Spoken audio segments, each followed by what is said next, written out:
14 of Ezekiel. Before you turn to chapter 14 or 15, we're actually going to be moving ahead to chapter 28. And let me give you my rationale for doing that. There's a chunk, you've already noticed that there are certain thematic sections that we're dealing with. Like, for example, chapters 8, 9, all the way through 11 deal with the glory of the Lord departing from the temple.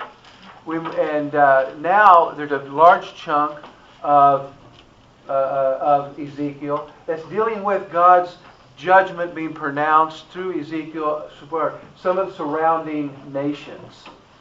And actually, the city of Tyre is the one that we're going to be focusing on tonight, but there's several chapters devoted to the judgment of Tyre. And we'll talk about that in just a few moments, a little in more detail. Chapter 28 is unique because in that you have two divisions. You have a first section and a second section. And both are focused on Tyre, but it's apparent that we have two different kind of passages there. And you'll see what I mean when we dig into it in just a moment. And as we do that, you're going to see something, I think, that has caused a lot of scholars to scratch their heads, come with different ideas. There is a prevailing interpretation that I would subscribe to, that I'll be sharing with you, about what is standing behind the king of Tyre. I think it's going to be very important, because the language that's used there cannot refer to a human king. It just simply can't. You were in Eden. You were a guardian cherub. You were perfect in everything until iniquity was found within you. Those are not the things you can say about an earthly king. So we'll try to unpack that when we get to it. Also, there's a couple of chapters that, in moving ahead like that I'm not going to spend time on, but I want you to be aware of those. And they are chapter 16, which is focused on the adulterous wife. And it's graphic. Graphic meaning when you read it, you understand what I'm talking about. But the spiritual adultery that the people were committing was of such a horrific nature that was one of the best kind of analogies to attach to it. And then when you get to chapter 23, I think it's 23. Yeah, 23. It is the parable of the two sisters, and it's even more graphic when you consider that one of the sisters is representing Israel, the northern kingdom, and the other sister is Judah, the southern kingdom. And again, it's this very, very graphic language. And both of those underscore a central kind of idea, and that is that Israel's spiritual adultery is of such a shocking nature that those chapters are necessary to finally get it across to the reader and to those that were listening to the prophecy in Ezekiel's day of how serious these spiritual crimes truly were. Okay? So that's kind of some of the background in that section. Chapter 28, we're going to be dealing with the king of Tyre, but also you're going to see that at first we are talking about an actual leader, but he's called a prince. In some translations we'll call him a ruler, leader, or a prince. The Hebrew word can be translated all three of those ways.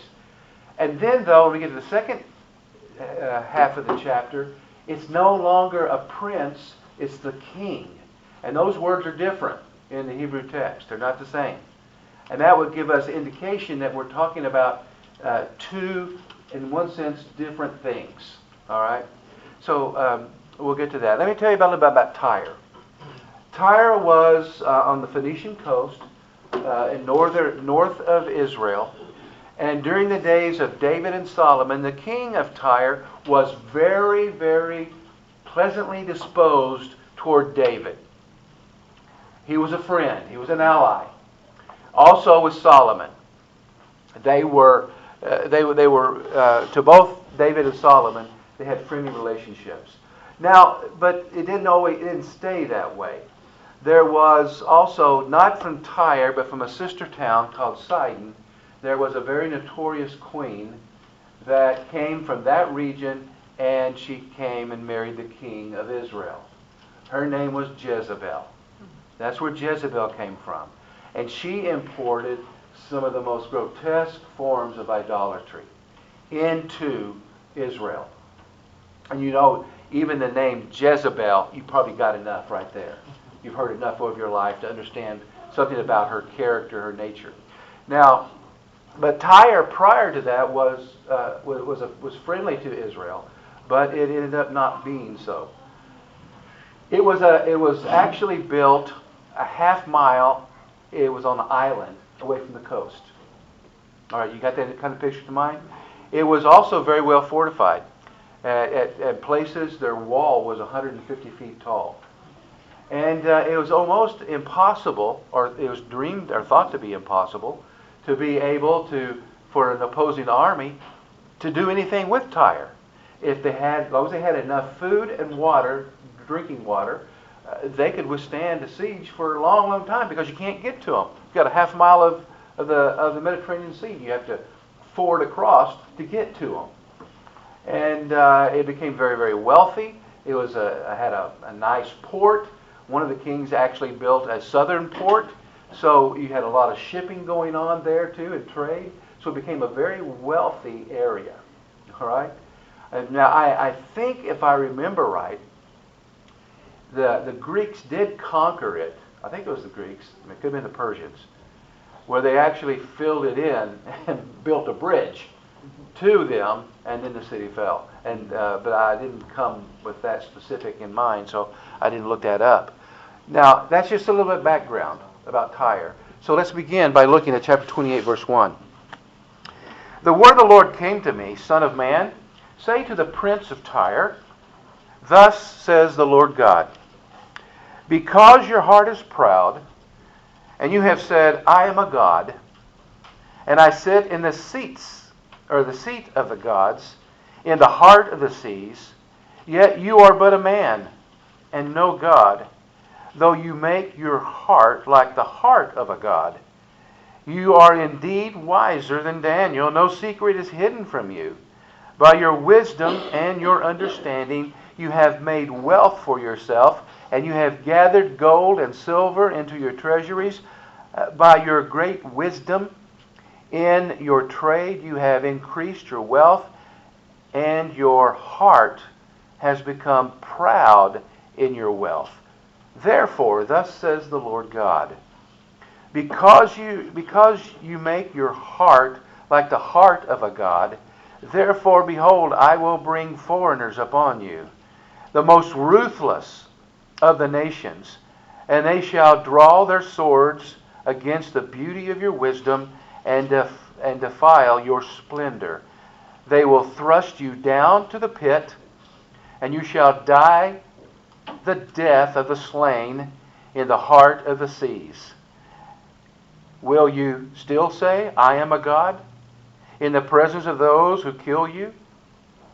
Though you are but a man, and no God, in the hands of those who slay you, you shall die the death of the uncircumcised, by the hand of foreigners.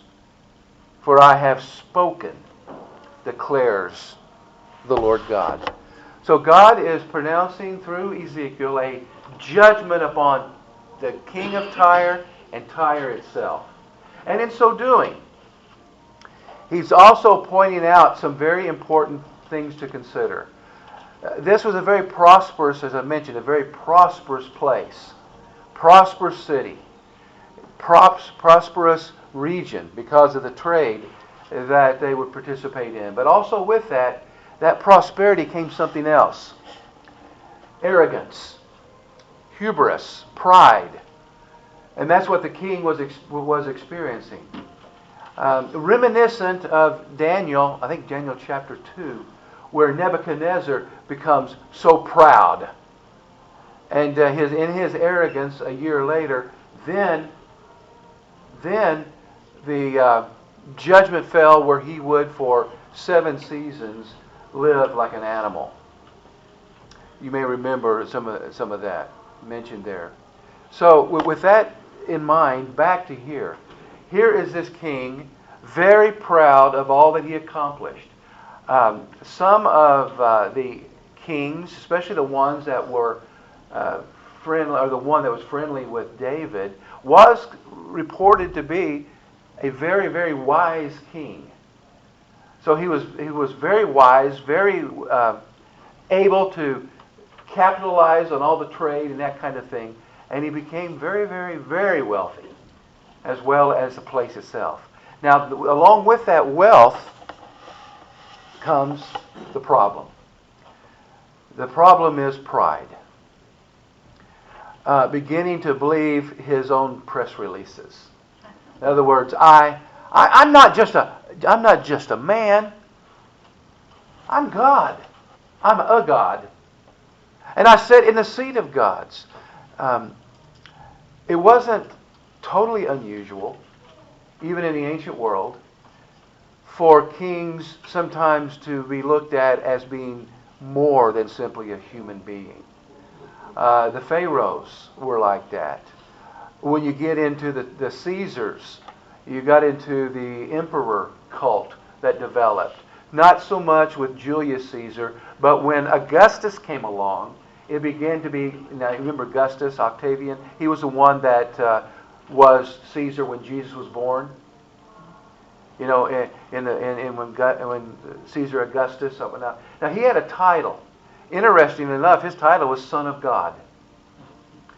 And we don't have a lot of information that there was a wide-scale emperor worship during his lifetime, but in subsequent Caesars, they did worship them as if they were a god. And other pagan groups would also elevate their kings as well. So you can see what's going on there. But here you have a man. Yes, he's wealthy. Yes, he's smart. But yet he's usurping the idea of being a god. And God is not going to tolerate that. For a human to exalt himself to the level thinking that somehow he's divine. So God is going to judge Tyre.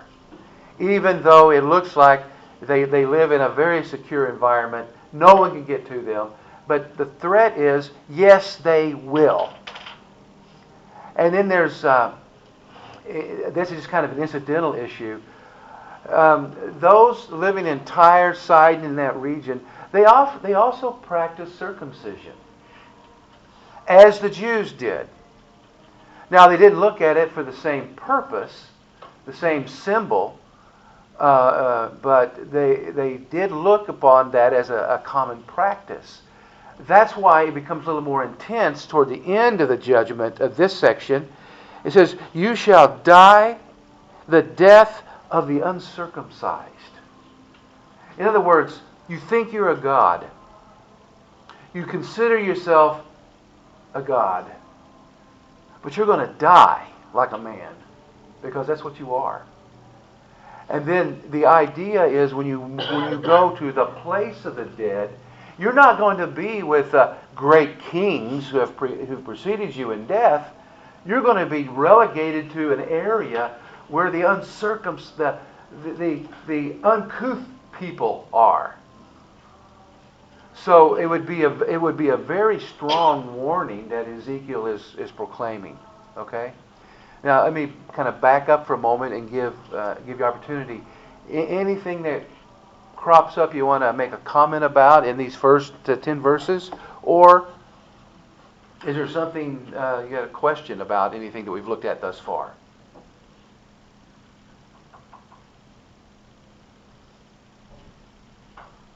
All minds are clear, I see.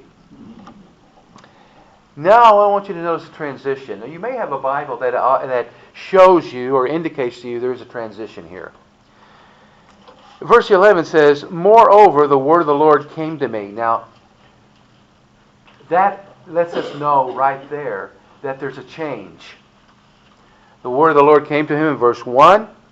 And now we're being reminded again, and moreover, the word of the Lord came to me, Son of man, raise, a lamentation over the king of Tyre, and say to him, Thus says the Lord God. Now, I want you to notice, we're not talking about a prince here.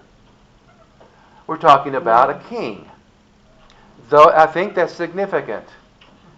That is not it's not using a synonym here.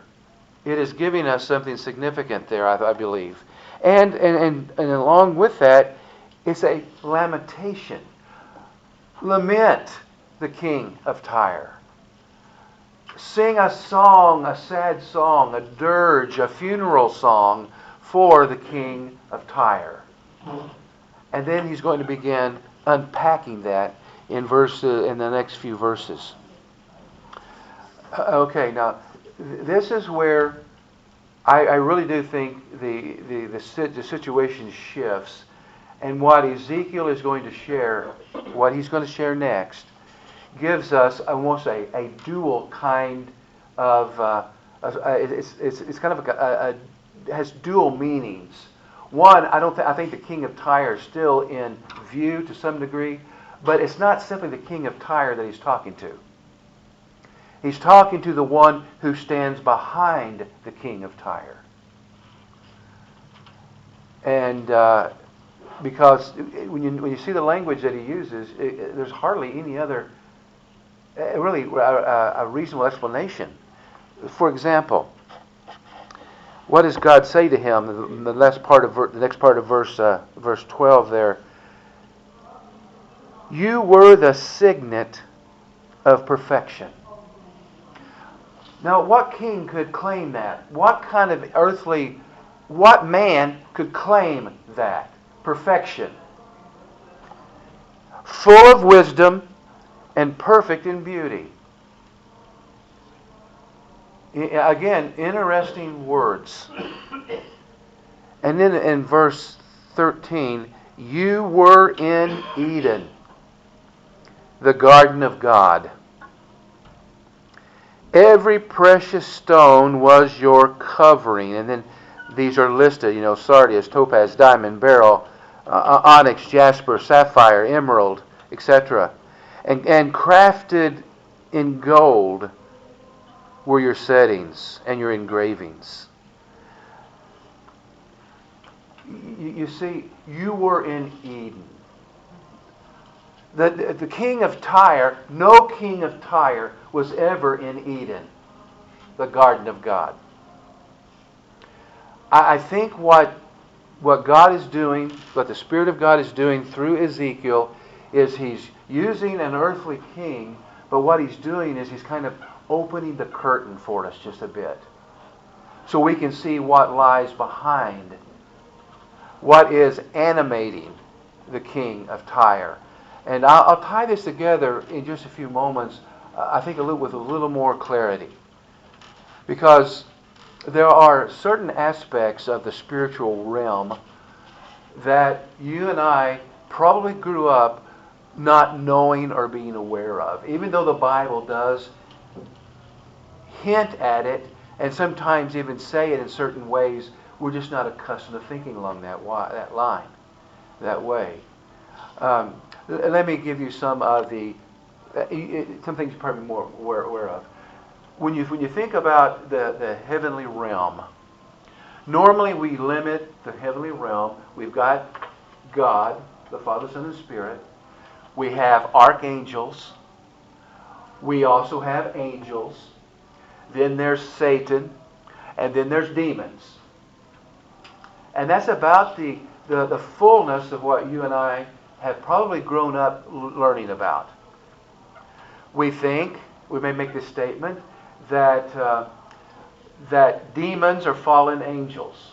Do you ever hear that? Do you know the Bible doesn't say that? You may be surprised by that. It really doesn't nail down demons as being fallen angels. The idea of fallen angels does come from a couple of places. Jesus talks about the rebellion. Now, it's in Revelation where it's mentioned, the rebellion that that Satan leads, and he's followed by his angels. So it does talk about angels there, but we have no idea how many we're talking about. There is the idea of the dragon with his tail, knocking down a third of the stars. Most people interpret that a third of the angels rebelled along with Satan. We don't know that. We're not sure if that imagery is exactly what is being meant there or not.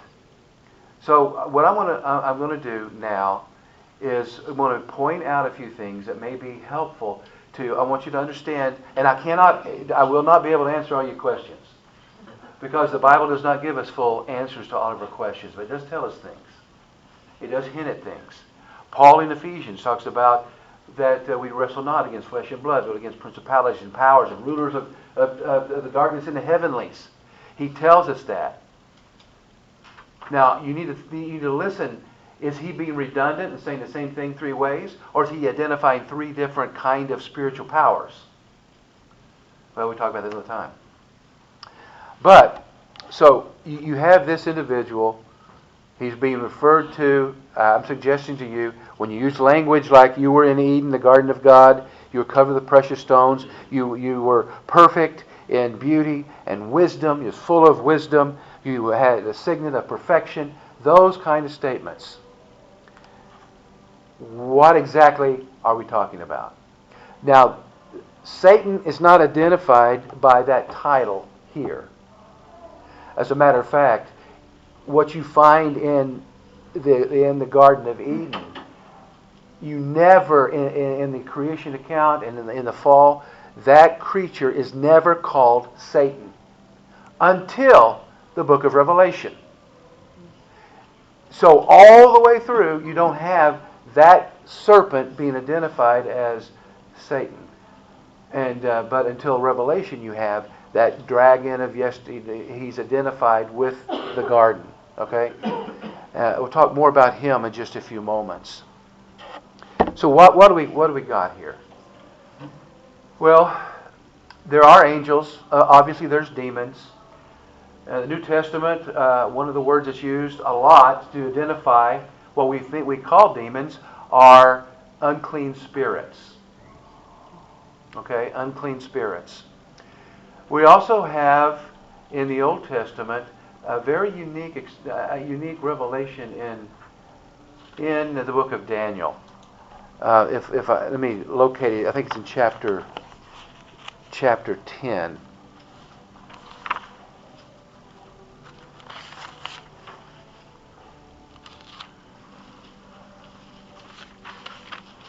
In chapter 10, it's Daniel is getting an answer to prayer via the messenger Gabriel. And in verse 13 it says this: "The prince of the kingdom of Persia withstood me 21 days. But Michael, one of the chief princes, came to help me, for I was left there with the kings of Persia." It's like, whoa, Daniel, what are you talking about?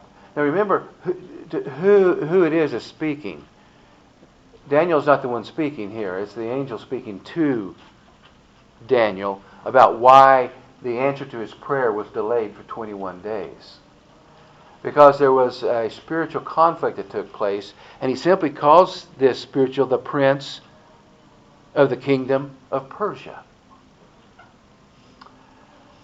What is that referring to? A little bit later, look at verse 20. Then he said, "Do you know why I have come to you? But now I have returned to fight against the prince of Persia. And when I go out, behold, the prince of Greece will come. But I will tell you what is inscribed in the book of truth. There is none who contends by my side against these except Michael, your prince." So what Daniel is talking about is he's using the word prince in reference to the prince of Persia.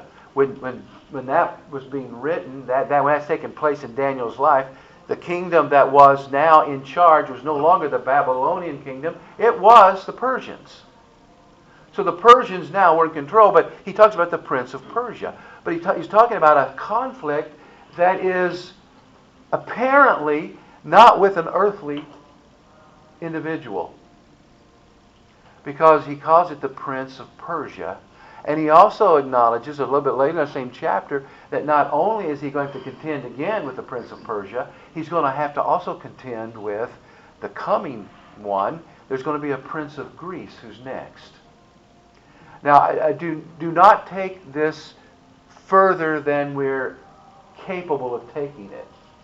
And that is the assumption that kingdoms are, in one degree or another, manipulated by spiritual forces or a spiritual being, seems to be quite legitimate.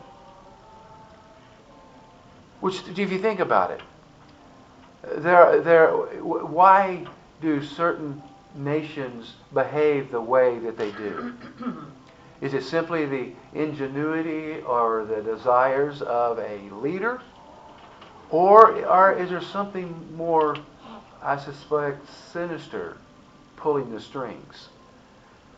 And when you think about it in that way, you have these perhaps spirits, and I can go even further and prove what I'm talking about, and give you other indications that this indeed seems to be legitimate. Now, if that's the case, remember, Paul's statement is, we wrestle not against flesh and blood. They're not the enemy. A political government, a political whatever, they technically are not the enemy. The enemy really is standing behind them, manipulating, directing, guiding that particular entity. I would almost guarantee, if you've noticed, and I think you probably have you noticed in the how it seems almost like an exponential growth of very perverse things that our nation now, seemingly by many who are in leadership and those who are influencers in various ways, are pushing that we embrace? Mm-hmm. Have you noticed? It's almost like it's exponential, meaning it's almost like it's like a tidal wave. And does any of it make sense? I mean, really? I mean, it does. Now, I'm going to ask you to do something that's going to be very, very hard to do. Okay? I don't want you to think about.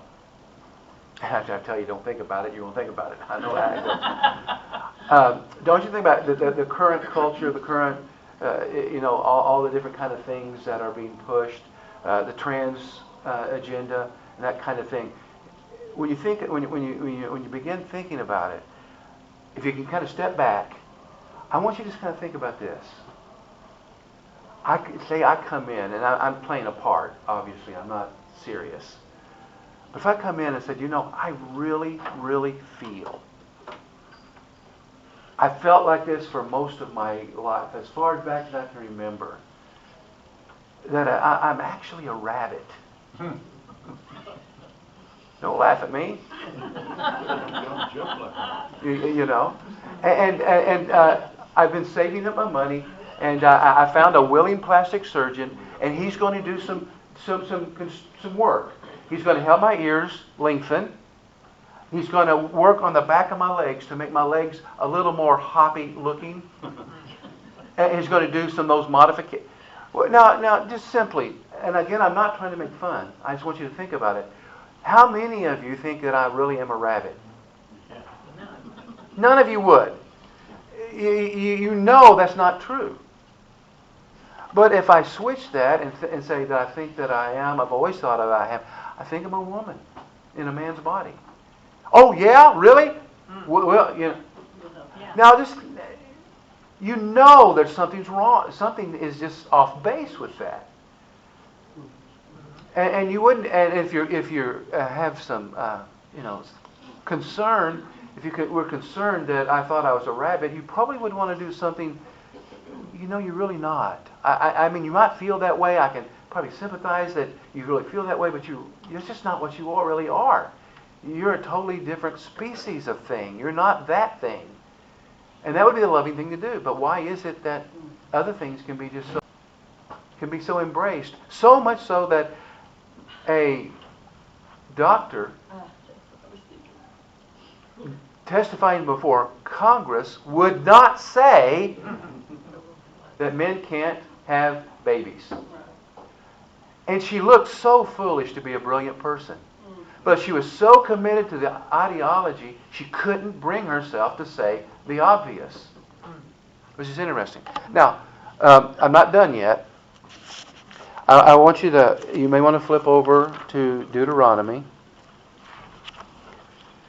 And it's a Song of Moses, chapter 32.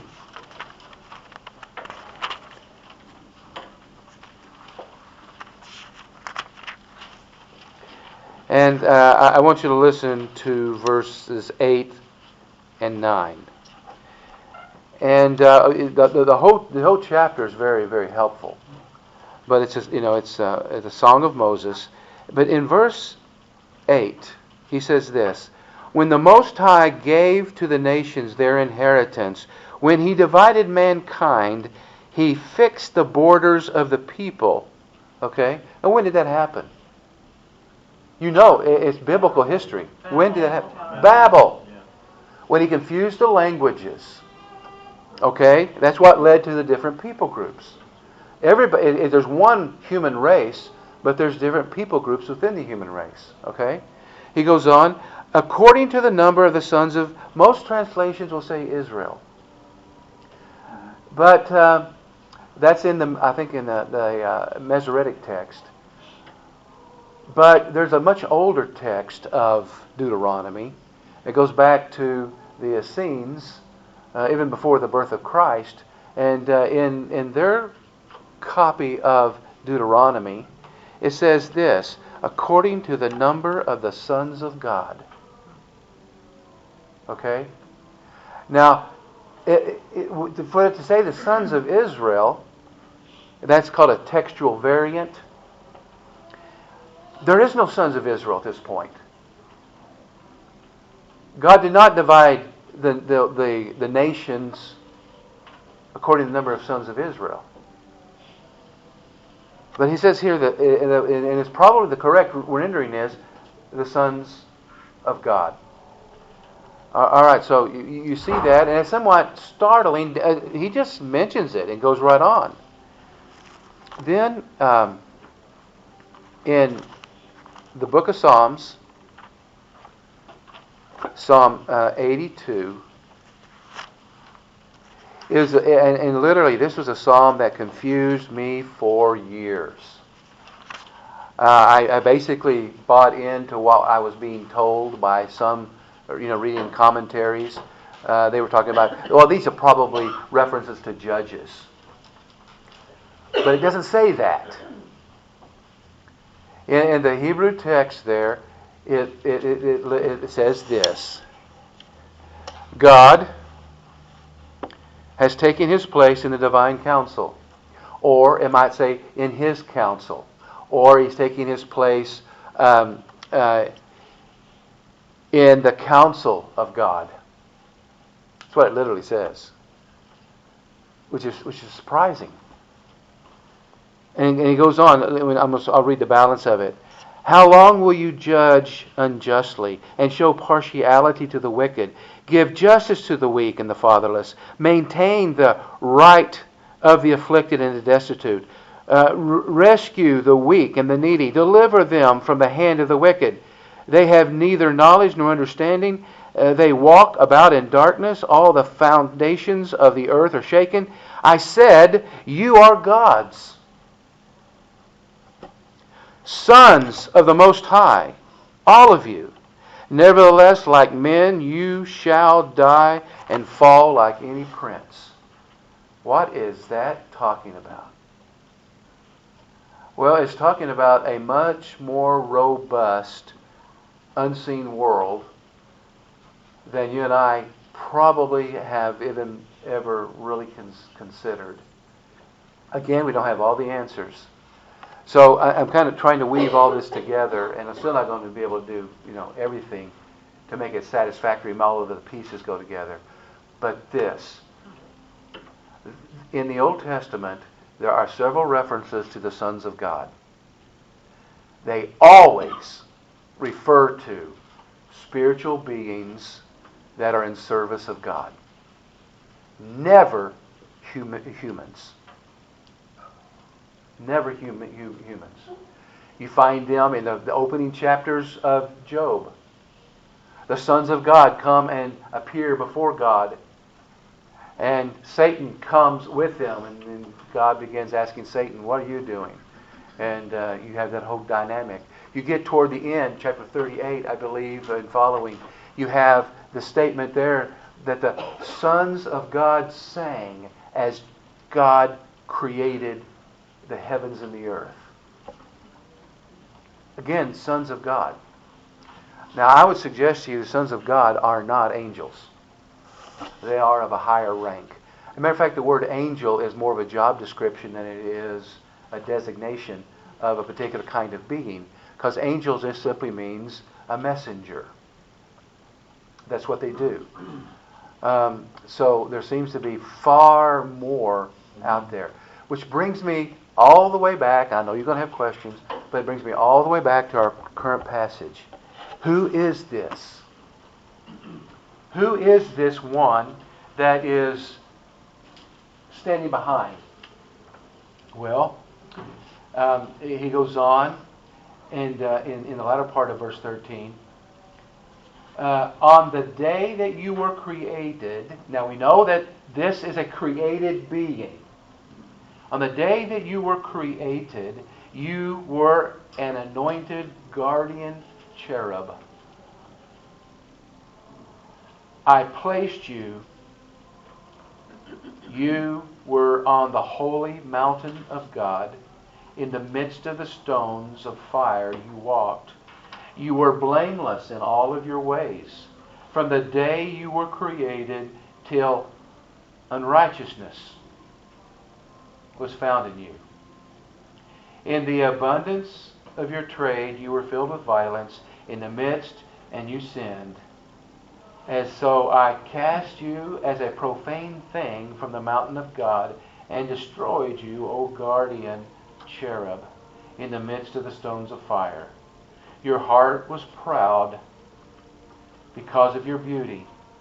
You corrupted your wisdom for the sake of your splendor. I cast you to the ground and exposed you before kings to feast their eyes on you. By the multitude of your iniquities, in the righteousness of your trade, you profaned your sanctuary. So I brought fire out from your midst, and it consumed you. And he goes on talking about that.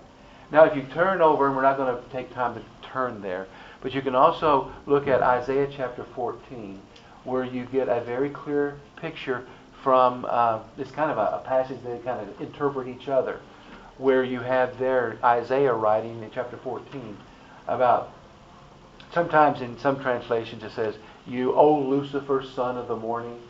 Well, actually, even though Lucifer has become a name that is referred to as Satan, it really isn't Lucifer. It simply means day star. Part through the translation process, someone made a proper name out of day star, and it became Lucifer. So back to this one.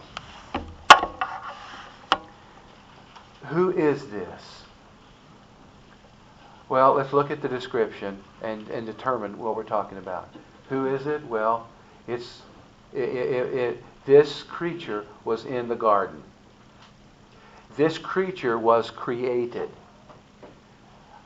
This creature, if you look, couple this with Isaiah 14, this creature wanted to be worshipped.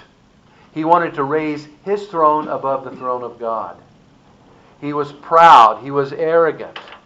He wanted and thought he deserved that position.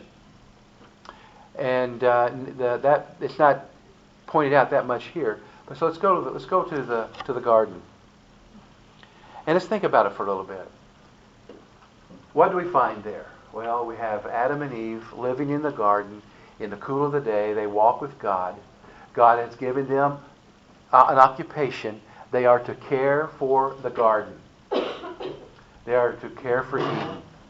So they do that. They care for Eden. But one day, for some reason, Eve is closer to the tree that is forbidden, the knowledge of good and evil. That's the only one that's forbidden. Every other tree they could eat freely from, as much as they wanted, as often as they wanted, but this one was off limits. And some people would argue and ask the question, and I can understand the question being asked, well, why did God even put it there then? Well, so they had a choice. They could obey or they could disobey. That choice is there. They disobeyed.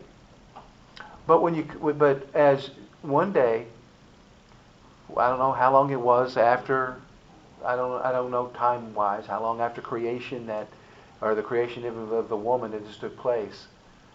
But she's there, she's close, apparently, and then she meets a serpent. That strikes up a conversation with her. I have some interesting questions that I can't answer. If a snake starts talking to me, that's kind of uncouth. I'm not going to hang around a lot. But anyway, besides that,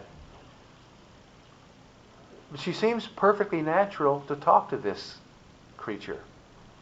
Now, there may be a reason for that. The reason for that is that the etymology of the word that's translated serpent can mean the shining one. So, at this point, he may not have looked like a snake, as we think of snakes. Because part of the curse was what? He would crawl in his belly and eat the dust of the earth. So there's something changed there. But he's a shining one. Well, the description here, when you think about it, look, it says, you were in Eden, the garden of God. Every precious stone was your covering. And he begins listing them: sardius, topaz, diamond, beryl, onyx, jasper, sapphire. Kind of gives an indication of a shiny appearance, right? So she meets this shining one, if that etymology of the word is correct, and that's what we. And she begins, and he immediately begins. Didn't God say you could eat of every tree in the garden? Oh no, we can eat of every tree in the garden, but that one tree we cannot actually eat of. We can't even. And she even embellished a little bit that we can't even touch it. And then he said, "Well, did God really say that?" So now she's thinking, well, yeah, he did really say that. Oh, but you got to understand, God knows that the day you eat of this, you'll be like God, knowing good and evil. Oh. So God is keeping something from us, huh? So we can be like the king of Tyre and think of ourselves as God? We can ascend to that level and become a god ourselves? I don't know. I'm just talking. And you can see how this became somewhat maybe subtle, to be sure. But she bought the bait. And Paul is very clear. She was deceived. But Adam knew exactly what he was doing. So you can't cut Adam any slack. You just can't. He knew exactly what he was doing. She was deceived, but he was not. And that's why he bore the brunt of the responsibility for what took place.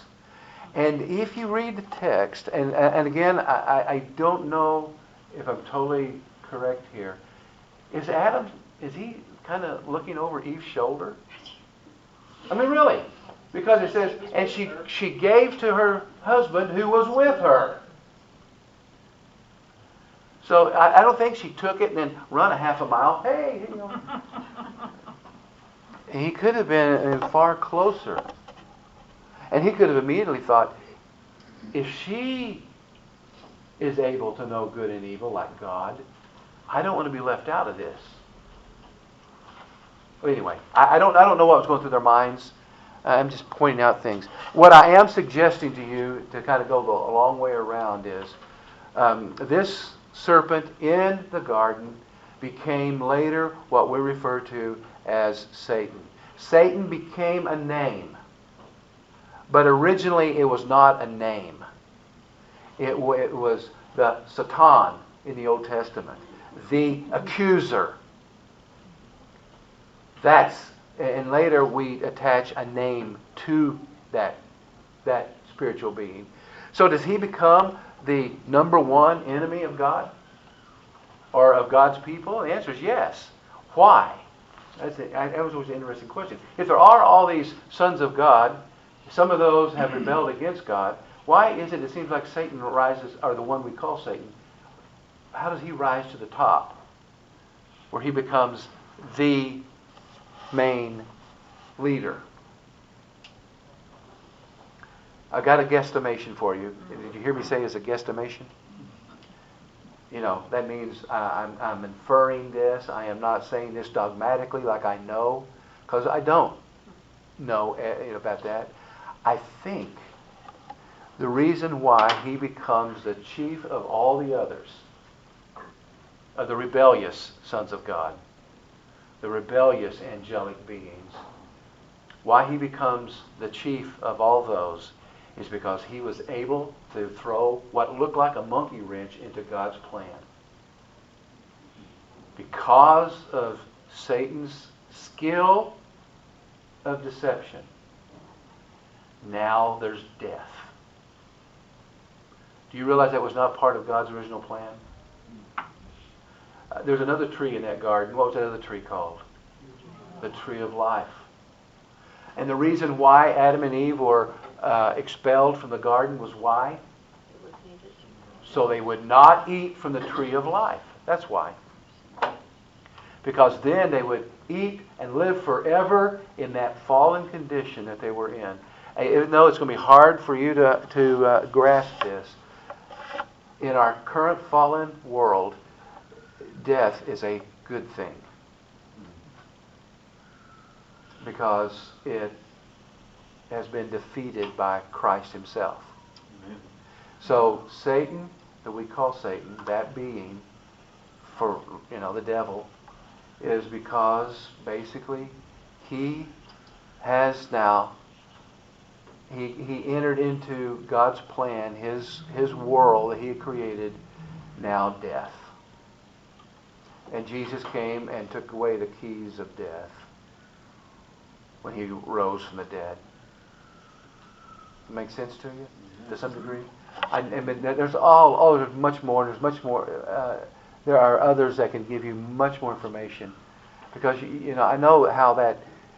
All I want to leave you with is just simply the realization that the spiritual world is far, far greater than, and populated by far more than sometimes we imagine. So back to the king of Tyre. What was propping him up to be so proud, so arrogant? It was because of the evil one hissing into his ear, telling him he was great, telling him that he was like a god, telling him those things. And understand that throughout the nations, there can be spiritual beings, and I don't know for sure what to call them, that they are behind the scenes working. And they're working very diligently and being very successful in kind of turning people. Are these spiritual, like the Prince of Persia, the Prince of Greece, or the Prince of the United States? You think he cares anything about me? No. I'm no concern of his. But the president is. Congress, the members of Congress are. Those that are heads of major corporations, they are. People who are in leadership capacity and in Hollywood entertainment, all these different areas, those people are his concern, whatever this being is, directing them in a way that is antithetical to God's design and God's ways. That's what Paul means when he says we do not wrestle with flesh and blood, but against principalities, against powers, against rulers of darkness in the heavenlies. He's identifying where the real conflict truly is. We just see people. That's not that people are somehow exempt from their being accountable for what they do. No. But you can see it, and maybe if you want to see one of the most pronounced demonstrations of what I'm talking about, it's not simply the immorality of our nation and all of that is happening and how rapidly all this is happening. I just want you to go back, just step back for a moment, and I just want you to listen to voices telling us that Israel is to be condemned in all things. Now, Israel's not perfect. But you cannot read Romans 9, 10, and 11 and come away with any other perspective. Is God is still dealing with His people. He's not done with them. Yeah. And that even among those that are politically conservative, there's a growing chorus of those people that we would almost, if you're conservative, you kind of think about them, they're one of us. But yet there's a major redirection that's against Israel. Have you noticed that? Have you heard any of these things? Why is that? Why is it that Israel, a little bitty squatty country, about the size of New Jersey, why is it the center of the conflict of the world?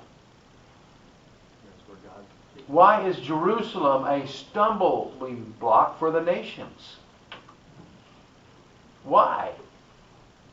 Well, I think you might understand why. That there is real evil, and the real evil is actually working against what God has designed and what God's plan truly is. But it's not going to win, but there's going to be a lot of antagonism along the way. And you can see that.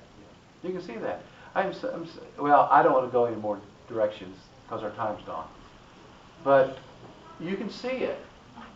It makes sense that there are spiritual forces that do exist